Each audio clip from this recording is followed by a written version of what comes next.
Jésus était-il heureux? Écoutez bien, hein? Jésus était-il heureux?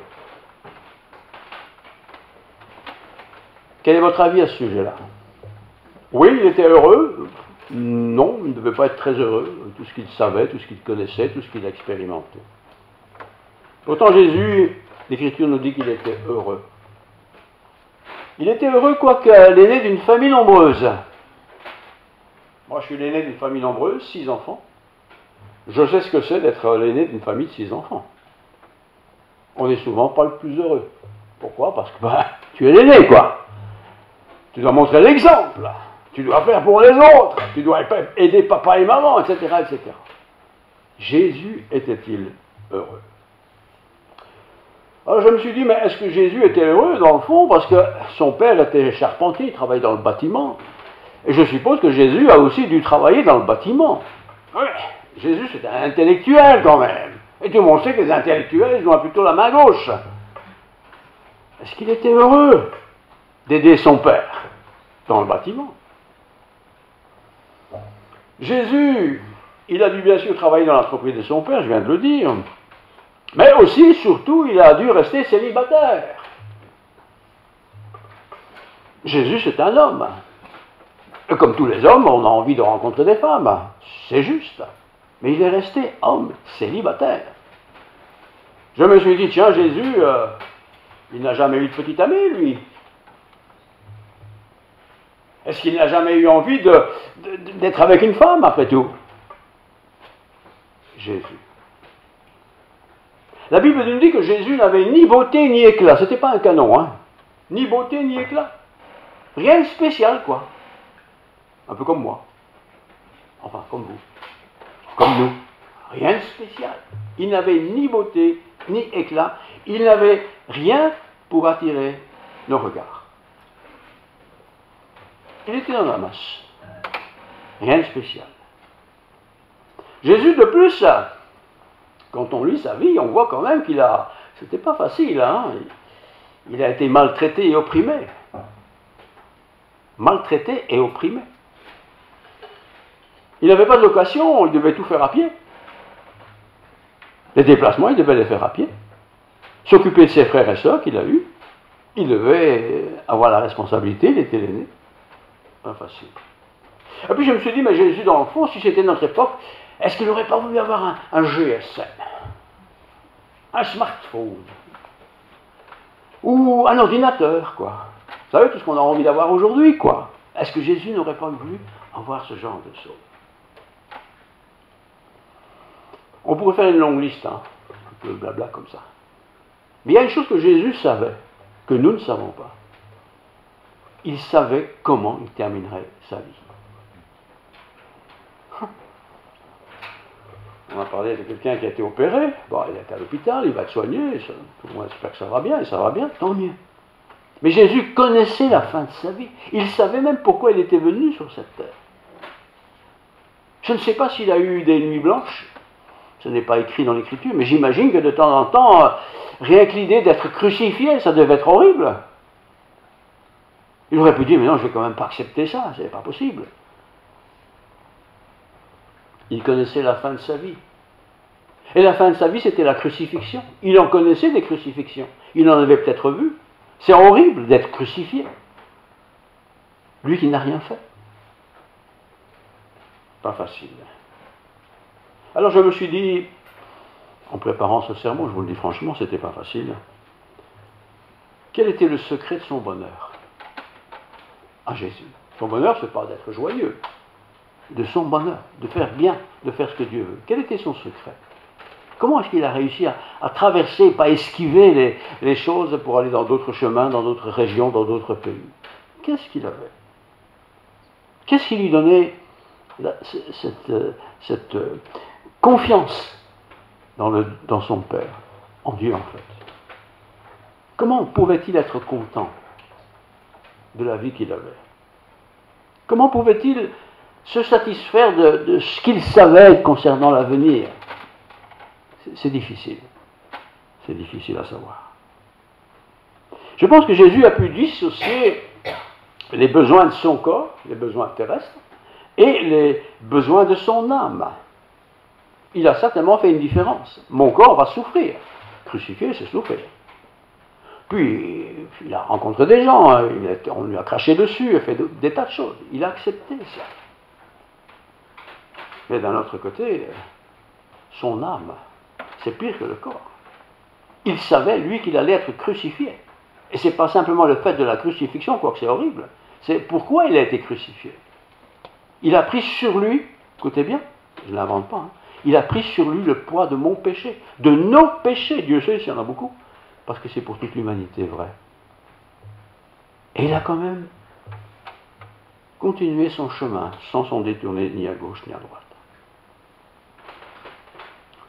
Nous, les humains, on cherche tous un peu le bonheur, évidemment. On veut une belle maison, on veut des beaux meubles, une belle voiture, tout ce qu'on veut. Et on essaie d'avoir ça, quoi. Et on travaille pour ça. Mais Jésus, tout le travail qu'il a fait, quel a été le résultat de son travail? Quel a été le résultat de tout l'amour qu'il a prodigué aux gens qu'il a rencontrés? La veuve, le riche, le groupe, les responsables de la synagogue. L'apôtre Jean dit ceci au chapitre 2, verset 16. Voici ce qu'on trouve dans le monde. On trouve dans le monde des mauvais désirs que chacun porte en lui. Voilà ce qu'on trouve dans le monde. Des mauvais désirs. L'envie de posséder ce qu'on voit. On a envie de ceci, on a envie de cela. L'orgueil de la vie et de la richesse. On a envie d'être un peu riche, un peu moins malheureux que les autres. Mais est-ce que ça vient de Dieu, ce genre de réflexion? Est-ce que Dieu nous pousse à être comme ça? Et puis Jésus lui-même, je répète, il était un humain comme nous. Il vivait avec des tas de gens humains comme lui. Il a dû être attiré par des choses, je pense. Mais il n'a jamais succombé. 1 Jean 2, 15, 17.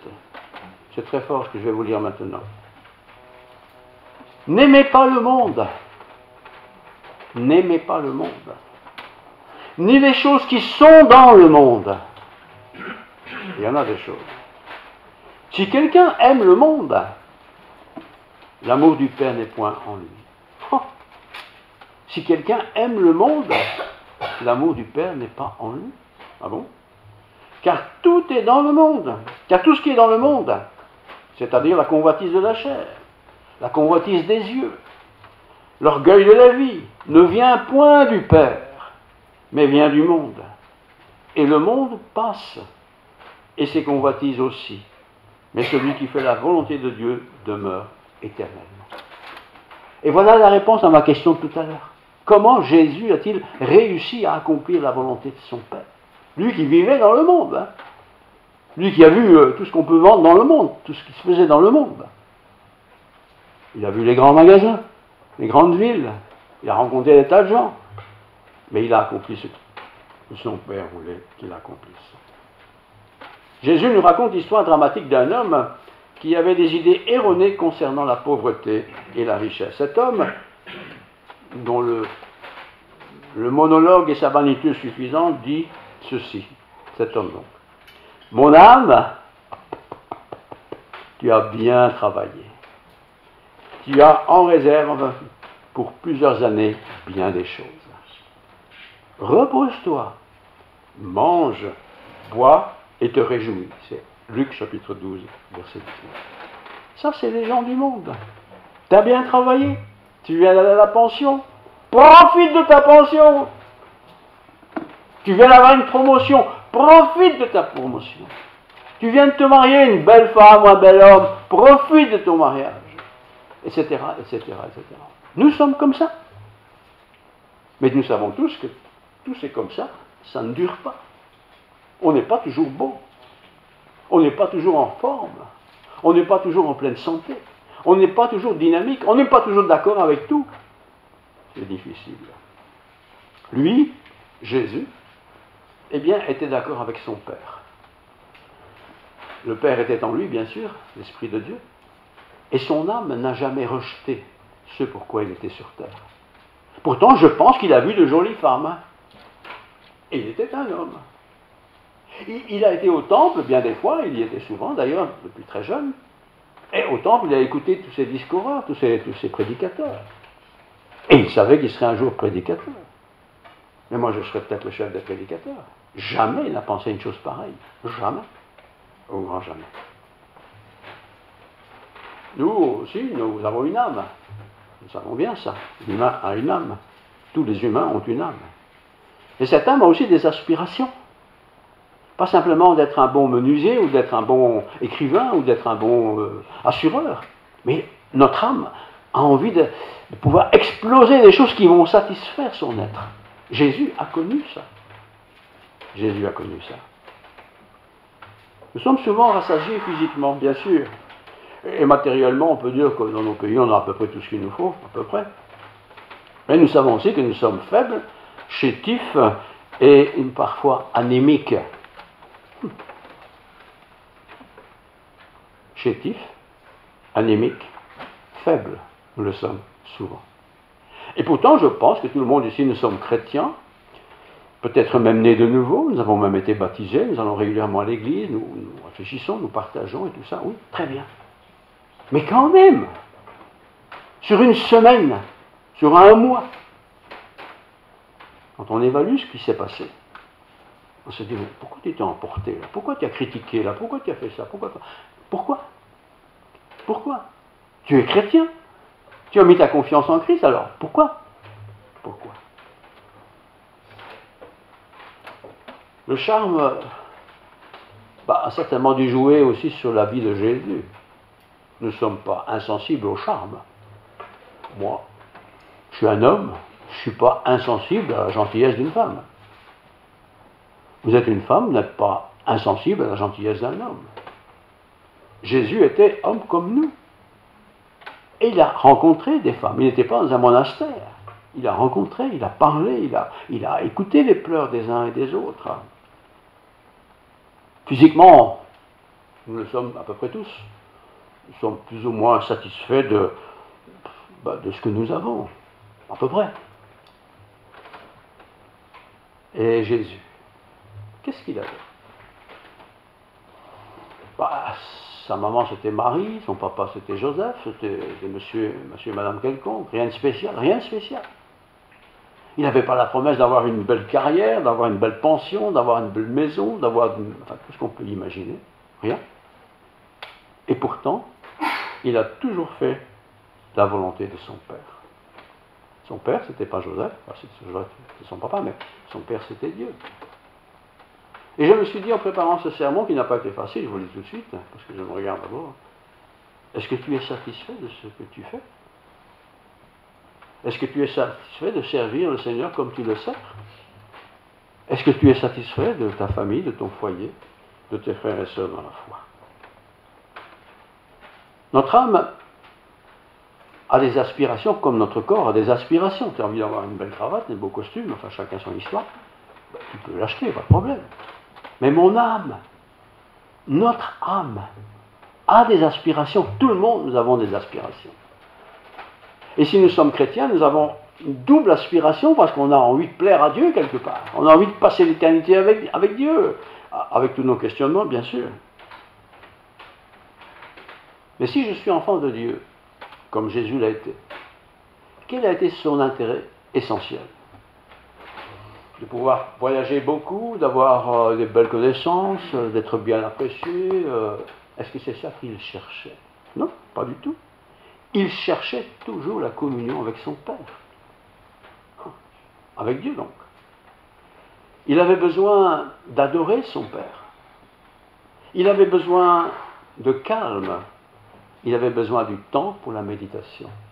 Jésus, souvent il est dit, se retira des discours, il a parlé beaucoup, mais il se retira pour être tout seul avec son Père.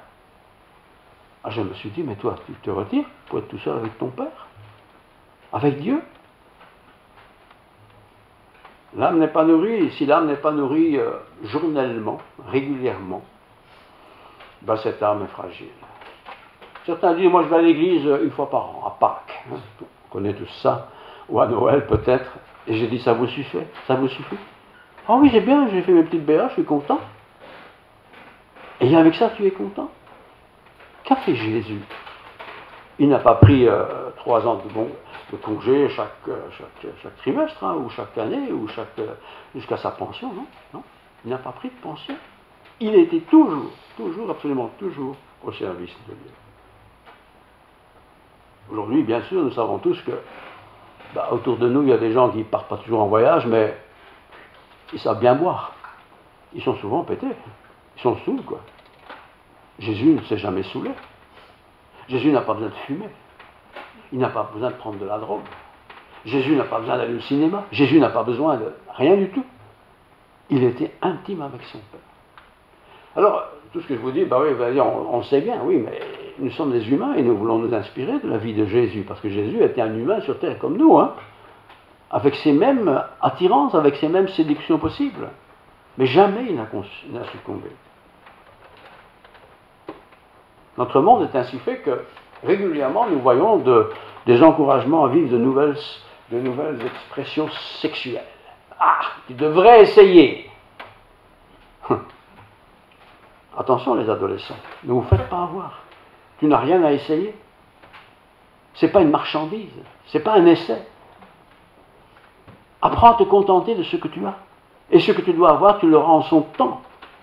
Mais c'est vrai pour tous les domaines de la vie. On a à peine acheté une voiture. Oh, quelle belle bagnole, hein.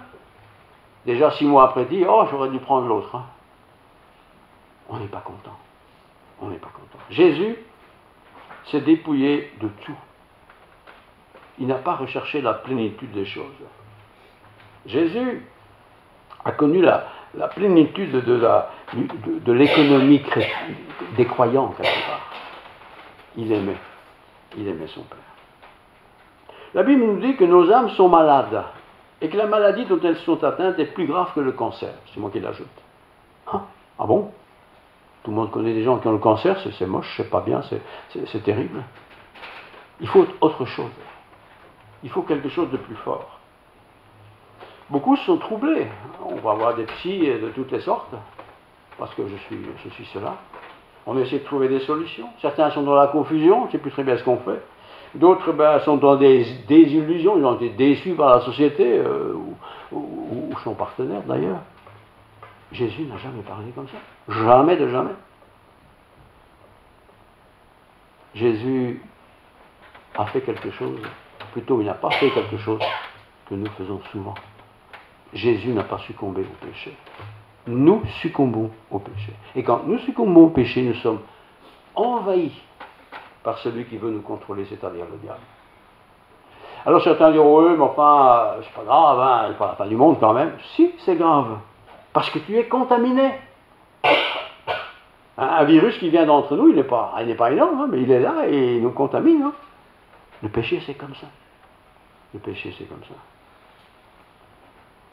L'homme a péché, tous les hommes ont péché contre le Créateur, Dieu. Bien sûr, on pourrait dire, ouais, Dieu, oui, j'ai péché, c'est vrai, mais je n'ai pas voulu pécher contre Dieu, mais j'ai péché contre ma femme, hein, ou mes enfants, ou mon collègue, ou n'importe qui. Oui, mais tu as péché contre Dieu. Tu as souillé ta relation avec Dieu. Ah, mais quand même, moi je vais à l'église, moi quand même, je fais des bonnes actions et tout et tout. Oui, peut-être tu fais tout ça, mais tu as péché contre Dieu. Donc tu es souillé, tu es contaminé. Il faut te désinfecter, c'est pas facile. C'est pas facile. Jésus n'a pas dû se désinfecter parce qu'il n'avait pas péché. Mais comment est-ce qu'il a fait qu'on n'a pas péché? Il a été tenté comme nous, en toutes choses. C'est l'Écriture qui le dit. En toutes choses, il a été tenté comme nous. Et s'il y a une chose dans laquelle vous dites, moi là, je suis quand même très fragile, Jésus a connu ça. Mais il n'a pas succombé. Ça veut dire qu'il n'a pas succombé parce qu'il avait une force, une relation avec Dieu qui était très particulière. Et je dois le dire pour moi-même, pour chacun de nous, je peux le dire évidemment, si nous n'avons pas une relation spéciale avec Dieu, forte, le péché va nous piéger. Hein. Il va nous piéger. Et on va se faire avoir. Et quand on se fait avoir, eh bien on est déçu, on est triste, on est dit, mais c'est pas possible, je me suis fait avoir alors que c'est pas grand-chose. Il faut une bonne relation avec le Seigneur. Accepter le message de Dieu, c'est pas super difficile. Ce qui est difficile, c'est de ne pas succomber au péché. C'est de ne pas succomber à ce que la grande généralité des humains font. Jésus était heureux. Pourtant, il n'avait pas de maison, il ne partait pas en vacances, il n'avait pas de voiture, il n'avait pas de petite copine, il n'avait rien de tout ça. Mais il était profondément heureux. Et si moi, chrétien, je ne regarde pas la vie de Jésus, si je n'apprécie pas cette vie qu'il avait, qu'est-ce que je vais chercher, moi? Je dis moi pour parler de moi, pas parler de nous. Ben, je vais rechercher ce que les humains recherchent. Ah, je pars en vacances 1 mois et demi, hein? Ah, il me faut des vacances, moi. Très bien, pars en vacances. Mais tu as vraiment besoin de ça? Fondamentalement. Est-ce que Jésus partait en vacances? Ah, mais écoute, ouais, c'est vrai, tu as raison, j'ai une belle voiture, mais quand même pas si belle que ça. Je change de voiture. Ah bon? Et pourquoi tu veux changer de voiture? Et je pourrais prendre tout un 1000 exemples. Jésus n'avait aucun endroit pour se reposer. Vous imaginez? Aucun endroit. C'est-à-dire qu'il logeait là où il était, quoi, tout simplement. Pourtant, il est né comme tous les humains. Il a été élevé comme tous les humains. Mais il était le Fils de Dieu. Et parfois, nous sommes nous-mêmes humains déçus de, entre guillemets, la religion. Pourquoi? Parce que nous regardons des humains. Ah, t'as vu le pasteur, encore une fois, vient de nouvelle cravate, il se permet d'acheter des cravates comme ça toutes les semaines. Il change de costume toutes les semaines, ma femme fait ça comme ça. Bah oui. Bah oui, parfois on regarde les gens. Il ne faut pas regarder les gens. Il faut regarder ce qu'ils disent, ce qu'ils font. Comment ils vivent les choses. Comment vivaient les choses. Jésus ne s'est jamais caché. Hein. C'est jamais caché. C'est vrai que des foules l'ont suivi. Ils l'ont suivi pourquoi? Pour avoir ce qu'ils pensaient devoir avoir gratuitement par ce Jésus. Mais beaucoup l'ont suivi un temps et ont fait demi-tour, ils sont partis. Et ceux qui l'ont suivi, eh bien, ils ont connu beaucoup de souffrances. Regardez la vie des disciples. Regardez la vie des disciples. Alors, dans le monde dans lequel on vit, à nous, en Europe, ici en Belgique aussi, en France, en Luxembourg, nous vivons d'un passé, sur un passé biblique croyant. On est quand même des pays où le christianisme avait sa place. Mais quel genre de christianisme? Un christianisme souvent qui était mené par des gens plutôt bien à l'aise, qui donnaient l'impression qu'ils ne se trompaient jamais, qu'ils ne péchaient jamais. C'est la même chose dans une église, vous savez. Penser que le pasteur, parce qu'il est pasteur, il ne pêche pas, c'est pas vrai ça. Il ne va pas le faire exprès peut-être, mais il pêche quand même. Et on le massacre parfois. On le juge, on l'écrase. Au lieu de s'inspirer en disant, il a fait ça, mais moi, qu'est-ce que je fais moi? Où en suis-je moi? Moi, chacun de nous, évidemment. Jésus n'a pas dû être malheureux parce qu'il avait péché, puisqu'il a pris le poids de tous nos péchés sur lui. Ça devait être lourd, hein, surtout les miens déjà. Mais Jésus a, par amour pour la création, pour les créatures que nous sommes, les humains que nous sommes, a décidé de prendre sur lui le poids de tous nos péchés. Vous savez, quand on a fait quelque chose de mal comme ça, et on sait bien que c'est pas bien forcément, puisque c'est mal, on se culpabilise beaucoup, et puis qu'est-ce qu'on fait? On dit, bah, moi je ne vais plus à l'église parce que quand même, c'est pas honnête ce que je fais, on va croire que je suis un bon chrétien, en réalité je ne le suis pas. Non, c'est pas ça qu'il faut faire. Nous sommes tous des pécheurs, tous, absolument tous. Qui peut dire sur une semaine qu'il n'a pas eu dans sa petite tête quelque chose qui n'était pas bien? Oh, c'est sûr qu'on n'a peut-être pas commis matériellement les choses pas bien, mais dans notre tête là, qu'est-ce qui se passe? Celui-là, si je pouvais, je rentre dedans. Hein. Tu parles. Et nous sommes comme ça. Jésus n'a jamais parlé comme ça, n'a jamais pensé comme ça. Et jusqu'à la croix, il est allé. Et il est allé, et heureusement pour nous, nous pouvons être sauvés par ce qu'il a fait. Alors, je conclus. Certains disent, en tout cas, moi je ne suis pas toujours très heureux d'être chrétien, parce que bon, des fois j'ai envie de faire ceci ou cela, mais je ne peux pas, je suis chrétien, donc je ne le fais pas. Mais ça me tourmente quand même. Oui, ça te tourmente, bien oui, pas de problème. Jésus a été tourmenté aussi, mais il n'a pas succombé. Et pourquoi n'a-t-il pas succombé? Parce qu'il avait une relation spéciale avec son Père. Et il nous faut aussi, frères et sœurs, avoir une relation spéciale avec Dieu. Vous savez, se contenter d'aller à la messe de minuit à Noël, ça ne va pas, ça. Se contenter de lire un peu la Bible par-ci par-là de temps en temps, ça ne va pas, ça. C'est tous les jours qu'il nous faut être dans la présence du Seigneur. Jésus, lui, a été comme ça. L'homme, que nous sommes tous, enfin l'humain, nous sommes des pécheurs contre le Créateur. Le Créateur, c'est Dieu. Sans Jésus-Christ, personne ne serait sauvé. Mais Dieu a envoyé son Fils Jésus pour nous racheter. Et parce qu'il a envoyé son Fils Jésus, je dois être doublement attaché à Dieu. Non seulement Dieu me donne la vie, mais en plus, il a envoyé son Fils qui porte mon péché sur lui. Et il porte tous mes péchés sur lui et tout sur l'humanité. Et bien sûr, reconnaître que l'on a péché en ne le disant à personne, c'est pas trop difficile. Mais quand on veut partager ce qu'on a fait avec les personnes concernées, ça devient très compliqué. Parce qu'on a une idée sur quelqu'un. Oh, j'aurais jamais cru ça de lui. Eh bien, si tu savais tout ce que j'ai fait dans ma vie, tu ne serais plus ici. Hein. Ah, je ne suis pas un criminel, c'est vrai, je ne suis pas un voleur, forcément. Mais je ne suis pas parfait non plus. Et nous ne sommes pas parfaits non plus. Alors ne nous critiquons pas les uns les autres, mais examinons-nous les uns les autres. L'homme a péché contre son Créateur. Adam, Ève, ils n'avaient pas d'autre modèle, mais ils ont péché contre le Créateur. Et pour ça, toute l'humanité a payé. Mais est venu notre Sauveur, notre Seigneur Jésus-Christ, qui lui n'a pas péché une seule fois. Mais il a pris le poids, écoutez bien, il a pris le poids de tous mes péchés. Ça fait déjà beaucoup, hein. Mais de tous nos péchés et de tous les siècles, il les a pris sur lui. C'est pour ça qu'il est mort, lui, le Fils de Dieu. Et Dieu, par son Fils, a racheté le péché du monde. Mais je dois le confesser, je dois le reconnaître. Si je pense que je suis sans péché, j'ai raté. Hein. Ne croyons jamais ça. Bien sûr, la plupart d'entre nous n'avons jamais fait de crime, n'avons pas fait des vols, n'avons pas été chités au magasin, tout ça. Probablement. Mais qu'est-ce que nous avons parfois pensé mal sur quelqu'un? Il faut le confesser. Il ne faut pas chercher à tout prix parce que j'ai fait du mal à lui. Il faut le confesser. Et le Seigneur me montrera bien en son temps ce qui n'est pas en ordre dans ma petite tête concernant une relation avec quelqu'un. D'abord ton mari, ta femme, c'est très important. Tes enfants, tes parents, très important. Ton prochain, celui qui est proche de toi, c'est très important. Et puis de manière générale, l'humanité, quoi. Voilà. Prions. Seigneur, tu es venu de ce monde pour nous sauver de la mort éternelle. Tu as pris sur toi le péché de chaque être humain. Mais il faut la confession. Et s'il y a confession, il y a pardon. Et ce pardon, tu l'accordes à tous ceux qui confessent leurs péchés. Nous ne sommes pas là pour trouver des fautes.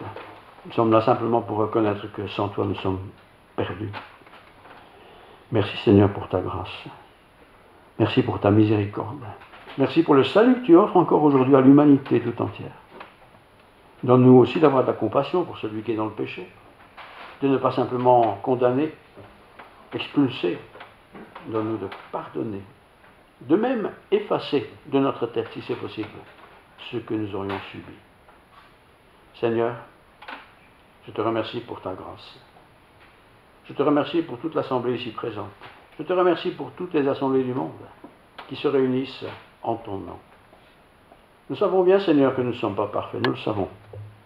On n'a pas besoin de se le cacher. Nous savons bien que nous ne resterons pas parfaits jusqu'à la fin de nos jours. Mais nous voulons certainement pouvoir dire, en tout cas, je reconnais que je suis un pécheur. Je reconnais que le Seigneur est mon sauveur et qui me sanctifie et qui me purifie de tout péché. Ayant dit cela, demain c'est un autre jour. Peut-être je tiendrai coup pendant une semaine et puis je retomberai, mais je te redemanderai pardon parce que tu es un Dieu de miséricorde. Que la grâce de Dieu, la paix du Christ, la plénitude de l'Esprit Saint soit sur nous tous. Fortifie-nous, Seigneur. Encourage-nous. Donne-nous de ne pas laisser tomber les bras et de ne pas écouter le Satan, mais d'écouter le Fils de Dieu qui nous a révélé le moyen de salut au travers de sa parole, la Bible. Merci Seigneur pour nous tous qui sommes ici et tous ceux qui sont rassemblés dans le monde entier. Nous voulons être dans la joie, nous voulons vivre des moments bénis, purifiés, sanctifiés de toute faute. Tu es un Dieu de miséricorde, sois loué. au nom de Jésus, notre bien-aimé Sauveur et Seigneur. Amen. Amen.